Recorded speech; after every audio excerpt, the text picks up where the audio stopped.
अलग अलग तरीका होता है पूजा करने का। मोदकम प्रियम गणेशम, गणेश जी को लड्डू चढ़ाओ खुश होंगे। अर्चना प्रियम भवानी, देवी मैया को खूब पूजा करो, फूल फूल अगरबत्ती धूपबत्ती, खुश होंगे। नमस्कारम प्रियम सूर्य, भगवान सूर्य को जितना नमस्कार करेंगे उतना खुश होंगे। जलाभिषेकम प्रियम शंकरम, भगवान शिव जी को जलाभिषेक, दूध का अभिषेक, गन्ना रस का अभिषेक, घी का अभिषेक, गंगा जल का अभिषेक करो, वो खुश होंगे। और परोपकारम प्रियम विष्णु, आप जितना दूसरे का उपकार करेंगे, आप जितना दूसरी का सेवा करेंगे, उपकार करेंगे, और इतना भगवान विष्णु जल्दी प्रसन्न होंगे। समझ गए?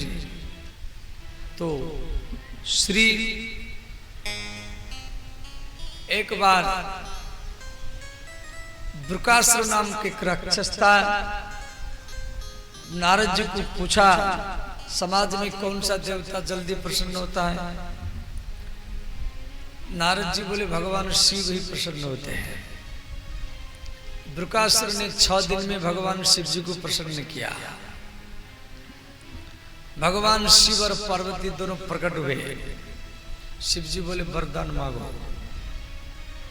तो वृकासुर ने कहा जिसके सिर पर हाथ रखूंगा वो भस्म हो जाए। भगवान शिव बोले तथास्तु, ऐसा ही होगा।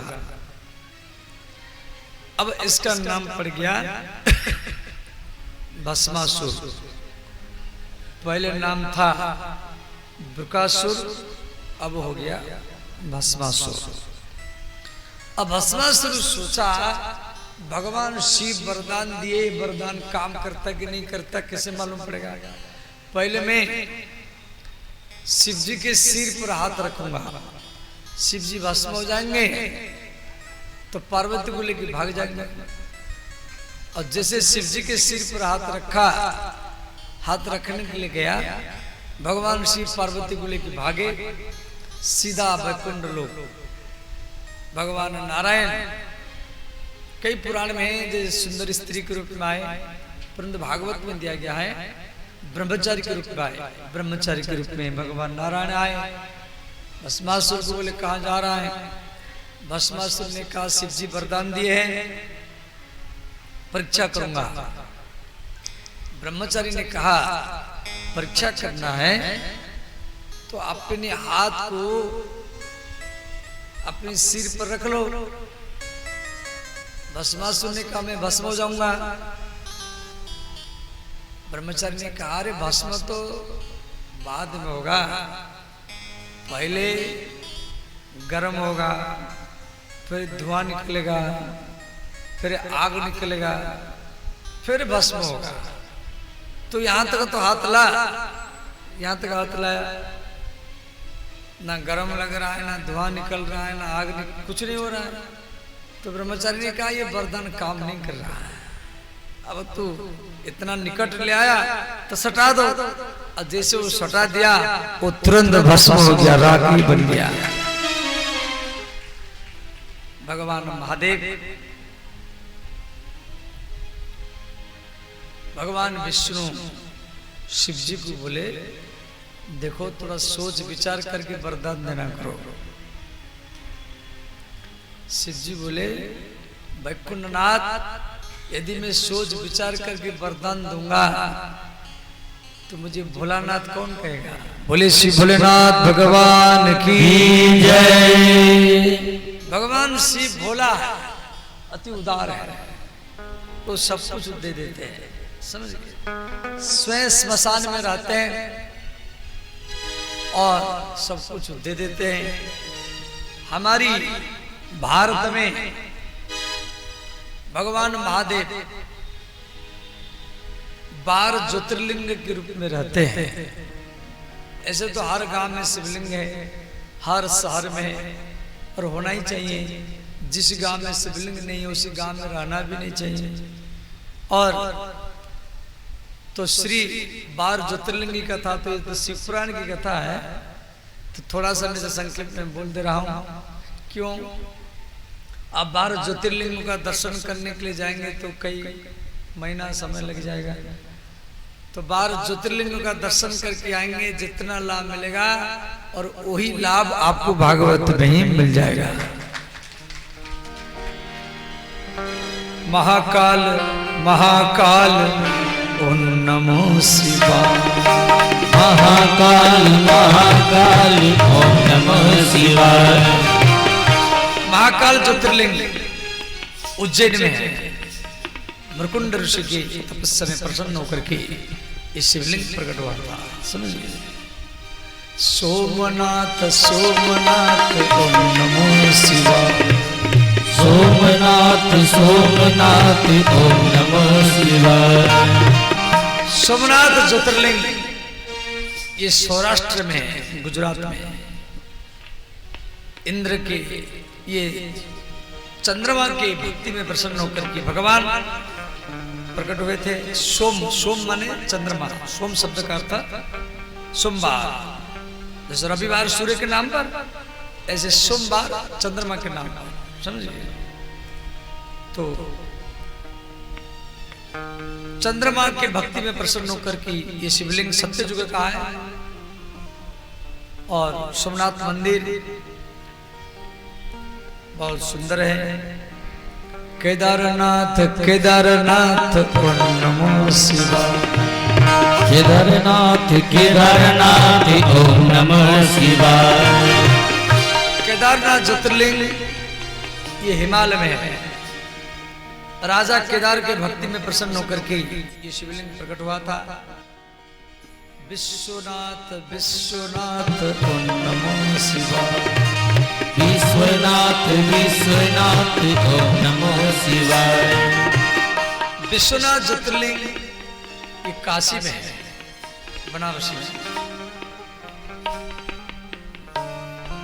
और वो तो जहां शिवलिंग वहां तो मस्जिद बना हुआ है, बगल में और एक दूसरा बना हुआ है ज्ञान वापी।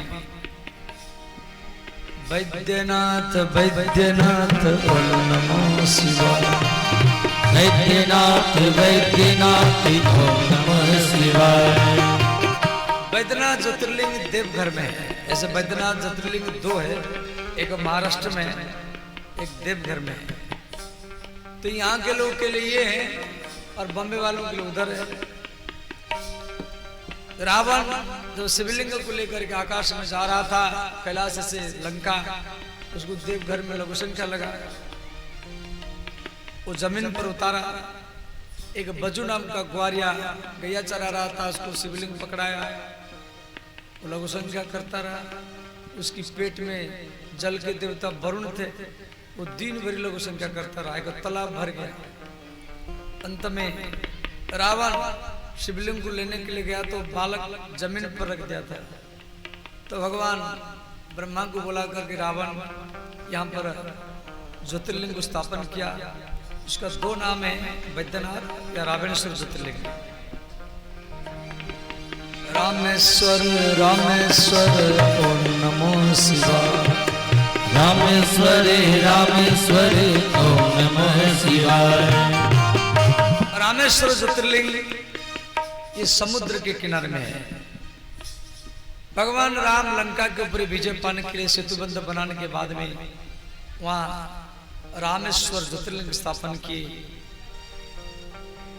और श्री रामेश्वर ज्योतिर्लिंग आप दर्शन करने के लिए गए होंगे। मल्लिकार्जुन मल्लिकार्जुन ओम नमो शिवाय। मल्लिकार्जुन मल्लिकार्जुन ओम नमः शिवाय। मल्लिकार्जुन ज्योतिर्लिंग ये दक्षिण भारत में श्रीशैल में है। भगवान शिव गणेश का शादी कराया, कार्तिकेय का तो शादी नहीं हुआ। तो कार्तिकेय जी नाराज होकर चले गए। देखो हमारी भारत में गणेश जी की दो पत्नी है, रिद्धि सिद्धि। परंतु एक बार हम सिंगापुर मलेशिया गए थे, तो मलेशिया में, ऐसे मलेशिया तो मुस्लिम कंट्री है, तो वहाँ कार्तिकेय भगवान का 2 पत्नी है। मेरे साथ कुछ बम्बे के लोग थे, मुझे बोले बाबा ये यहाँ तो कार्तिकेय भगवान की 2 पत्नी है। हम बोले भैया शायद कार्तिकेय जी भारत में शादी नहीं की, विदेश में आके शादी की होंगे, तो यहाँ इनका 2 पत्नी है। तो कार्तिकेय भगवान हमारी भारत में कुमार है। समझे, कथा तो बहुत लंबा है क्योंकि शिवपुराण की कथा है। तो शिवपुराण होता तो हम इसको ढंग से विस्तार से चर्चा करते हैं। तो भगवान कार्तिकेय दक्षिण भारत में एक शिवलिंग बना करके पूजा किए। उस शिवलिंग का नाम है मल्लिकार्जुन ज्योतिर्लिंग। ओंकारनाथ ओंकारनाथ नमो शिवाय। ओंकारनाथ ओंकारनाथ ओम नमः शिवाय। ओंकारनाथ ज्योतिर्लिंग ये नर्मदा नदी के किनारे में है। शिव और पार्वती गर्मी के समय में तपस्या कर रहे थे, उनका पसीना मिल करके कन्या बन गई। वो कन्या एक नदी बना, जिस नदी का नाम पड़ा नर्मदा नदी। नर्मदा ये शिव जी की बेटी है। वही नर्मदा के किनारे में ओंकारनाथ ज्योतिर्लिंग है। वो पहाड़ ओम जैसा है, कभी आप जाके दर्शन करना। त्र्यंबकनाथ त्र्यंबकनाथ ओम नमो शिवाय। त्र्यंबकनाथ त्र्यंबकनाथ ओम नमः शिवाय। त्र्यंबकनाथ ज्योतिर्लिंग ये नासिक जिला में है, महाराष्ट्र में, गोदावरी नदी के किनारे में। गौतम और अहल्या के तपस्या में प्रसन्न होकर के त्र्यंबक भगवान ब्रह्मा विष्णु शिव, अम्ब माने पार्वती, त्रयण शाह अम्ब, इसलिए नाम पड़ा त्र्यंबकनाथ। वहां जाके दर्शन करना। वहां वर्षा ऋतु में कुंभ मेला लगता है, समझ गए, 2027 में लगेगा। वहां भी अपना खालसा लगेगा, समझ गए। नागेश्वर नागेश्वर ओम नमः शिवाय। नागेश्वरी नागेश्वरी ओम नमः शिवाय। नागेश्वर ज्योतिर्लिंग ये द्वारिका में है। हमारे समाज में नागों का भी पूजा होता है। नाग भगवान महादेव के रूप में, नागिनी पार्वती का रूप है। भीमेश्वर भीमेश्वर ओम नमो शिवाय। भीमेश्वरी भीमेश्वरी ओम नमः शिवाय। भीमेश्वर ज्योतिर्लिंग ये बम्बे के पास पूना जिला में है। रावण का भाई कुंभकर्ण की पत्नी कर्कटी का बेटा है भीमासुर। उसको मारने के लिए भगवान ये रूप बनाए थे, नाम पड़ा भीमशंकर। कृष्णेश्वर कृष्णेश्वर ओम नमो शिवाय। कृष्णेश्वरी कृष्णेश्वरी ओम नमः शिवाय।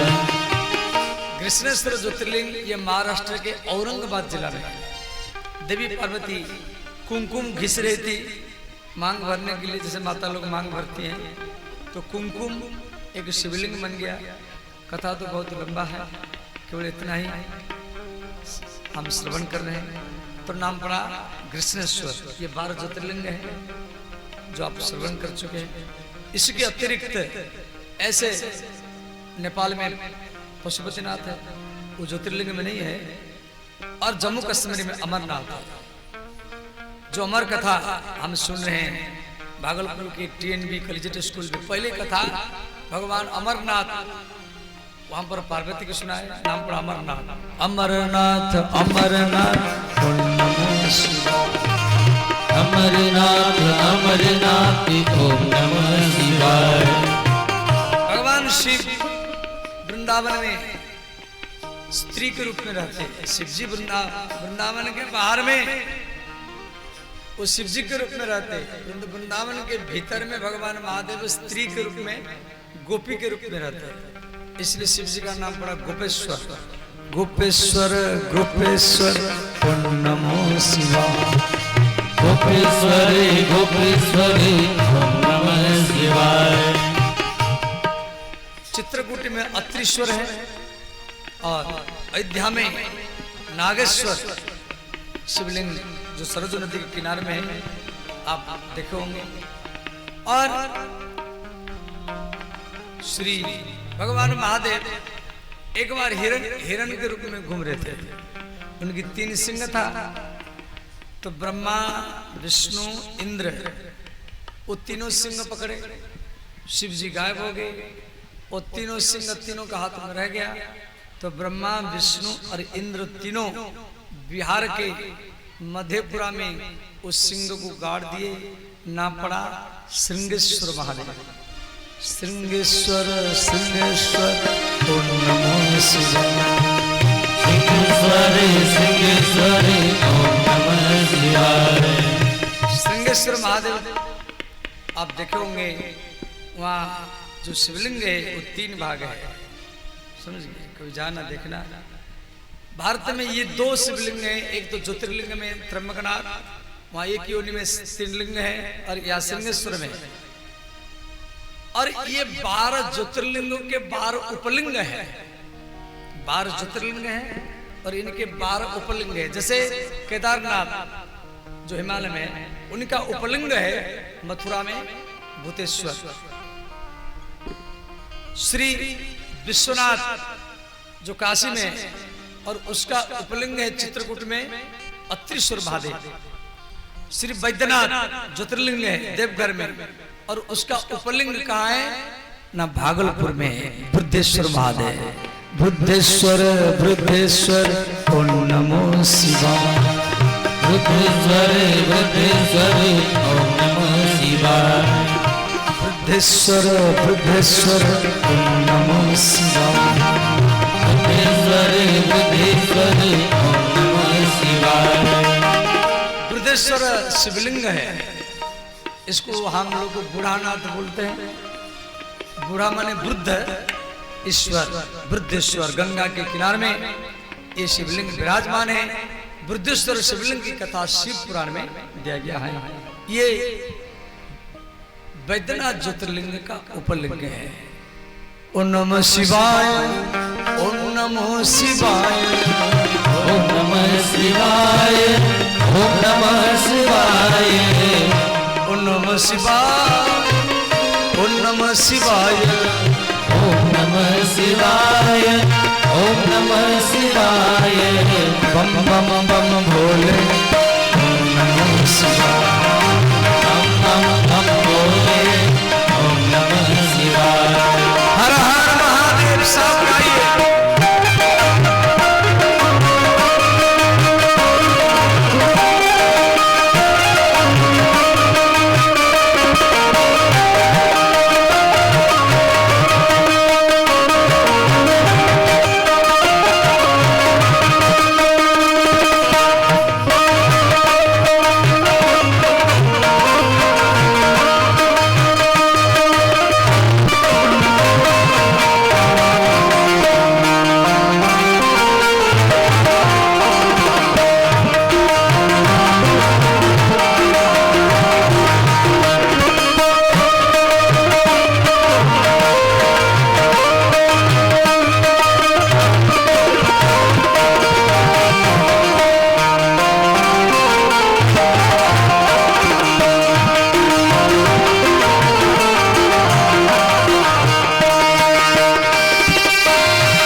स्थले गले विलंबिता भुजंग तुंगमालिका डमर डमर डबर निनाद डमर भयम चकार चंद तंडव तनोतुम शिवं शिवं जटाकटा संभ्रमं रौनिलंक निज्जरि विलोल वीचिदल विराजमान मूर्धन धगत धगत धगत जल लटपट पावके किशोर चंद्रशेखर अति प्रतीक्षण बम बम बम बम भोले ओम नमः शिवाय।